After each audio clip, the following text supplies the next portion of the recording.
Hi, everyone, and welcome to the final episode of the Sherpa Imagine Health crossover. Um, Imagine Health are a leading wellbeing and mental health specialist that help provide students with some reassurance and helpful tips on how to prepare for exams. They have over 200 students a week on an individual basis and help support them in their well-being. With me today, for the final time, unfortunately, is Dr. Ian Gargan, CEO of Imagine Health. Ian is a medical doctor and forensic psychologist and has great experience helping students tackle fears and find extra reserves of resilience and motivation during exam time. Today's final episode is based on maintaining high motivation levels and well-being. So for the last time in the series, welcome Ian. Hi James, lovely to be here. Hope everyone is doing really well and almost there, getting through the exam time, and summer is almost upon us. Okay, so let's get into it. So I know from my time studying, I found it difficult to structure my days, especially during exam times. I alluded to it in a previous episode.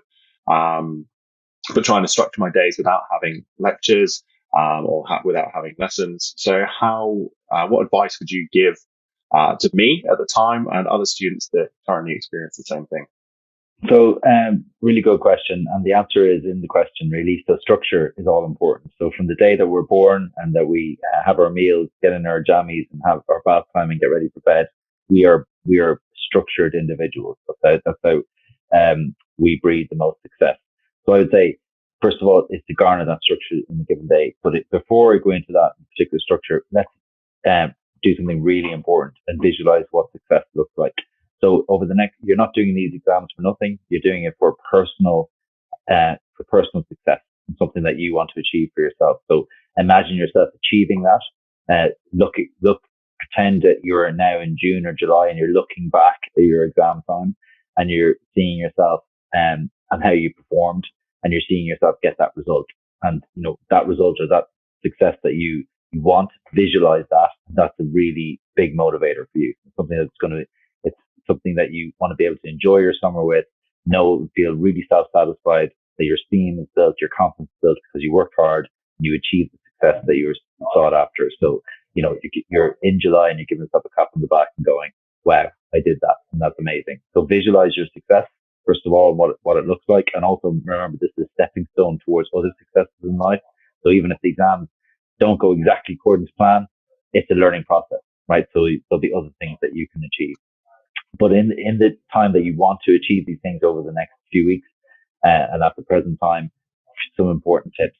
Set yourself some SMART goals. SMART goals are specific, measurable, attainable, and realistic and time urgent goals. SMART goals, right? And the specific goal is you want to get a certain grade or you want to get a certain success in your exam. Measurable is you're going to get that grade, you're able to achieve it, it's realistic, and it's time urgent. It's actually going to happen. It's going to happen in the next days and weeks, right? So, remember, you're going to get a little bit stressed, and that stress, remember to channel that stress with your SMART goals and structure in a given day. Set yourself a structure in the given day. If you're going to do an hour study or 6 hours study, make sure you know what you're going to do during those 6 hours. So break it up, write down your task list for the day.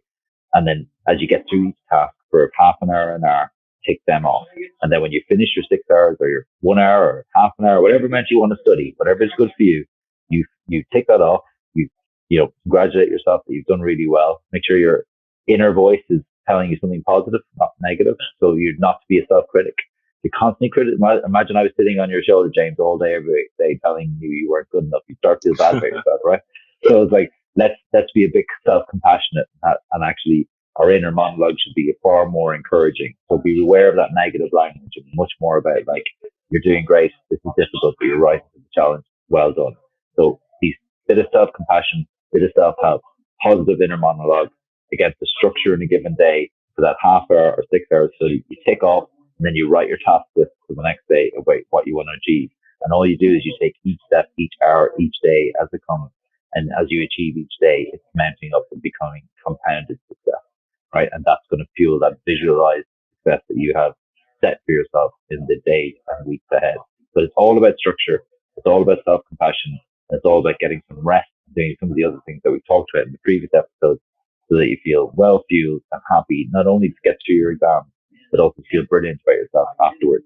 During the actual exam time, a couple of very simple things to help your stress and anxiety and to help yourself get ready for those days. Lay out your clothes at night. Don't think about what you have to wear on a given day. Your most cozy clothes, wear them to the exam. You should be feeling at rest and very relaxed when you go to the exam. Listen to your favorite music on the way to the exam. And as soon as you finish your exam, don't talk to anyone about how the exam went, because you'll hear something that you should have done or wish you hadn't done, and you'll just feel worse about it the next day. Try and leave the space in the environment, get some rest for an hour or two, and ready yourself for the next day and the next week. And before you know it, it'll be all over, and you'll be hitting that success mark that you painted for yourself in the week and month ahead.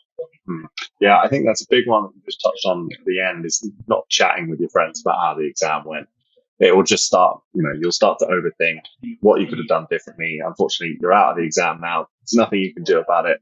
I know I did that quite a lot, and it wasn't until my last few exams that I thought, no, I'm not going to talk about it. Done it. So absolutely right. What's done is done, and what's more important is how are you going to perform at the next one. We can always do better in an exam. Rarely does anyone get 100% in an exam. So you're always going to hear something that you could have done better or that you shouldn't have done.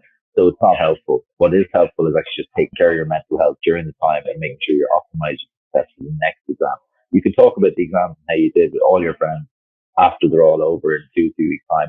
And you know what? In my experience, James, when the exams are finished, no one wants to talk about them anymore. Everyone just wants to have a good summer and a good time.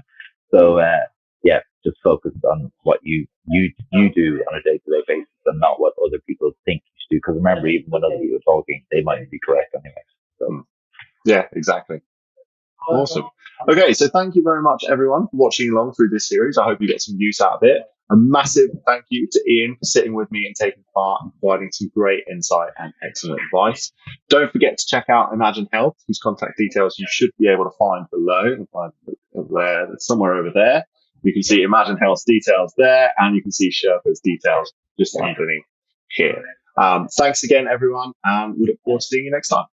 Cheers. Bye. Thanks, Dave.